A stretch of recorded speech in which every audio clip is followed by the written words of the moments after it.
alors que les mesures prises par le gouvernement, pour encadrer la réouverture partielle des frontières prévue le 1er juin, suscitent une pluie de critiques. On ne connaît toujours pas le programme définitif des vols de la compagnie nationale Air Algérie. Sur les réseaux sociaux, la colère ne retombe pas. La communauté algérienne à l'étranger continue d'exprimer son indignation, notamment concernant l'obligation de quarantaine aux frais des passagers. Invité, ce jeudi 27 mai, de la chaîne d'information en Nahar, l'ancien député de la communauté algérienne à l'étranger, Samir Chabna, est revenu sur les annonces du gouvernement au sujet de la réouverture des frontières. Utilisez des bateaux. Mon message s'adresse au premier magistrat du pays. C'est à lui que revient le dernier mot. Monsieur le Président, de grâce, prenez en considération la souffrance de notre communauté, a réagi l'ancien parlementaire.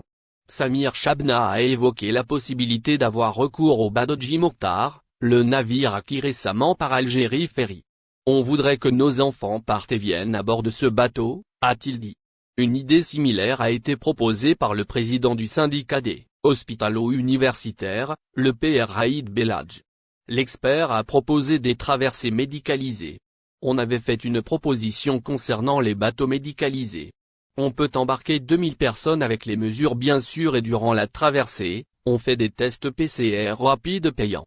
À l'arrivée, les personnes testées pendant la traversée et qui s'avèrent négatives, on les libère, ceux qui sont positifs, on leur impose un confinement, a expliqué le professeur Belhadj dans une déclaration accordée à Visa Algérie.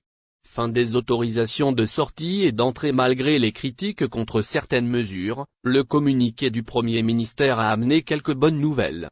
Désormais, les passagers à l'arrivée et au départ d'Algérie n'auront plus besoin des autorisations de sortie et d'entrée. L'adoption de cette mesure a été confirmée par un communiqué de l'ambassade de Turquie en Algérie. Il n'y a pas besoin d'obtenir une autorisation spéciale pour entrer en Algérie après la date limite du 1er juin, fait savoir l'ambassade de Turquie. Un total de 2 vols seront organisés entre l'Algérie et la Turquie par semaine, assurés par Air Algérie et Turkish Airlines, selon la même. Au final, si vous avez aimé la vidéo, n'oubliez pas de vous abonner à la chaîne et d'appuyer sur la cloche pour recevoir nos actualités.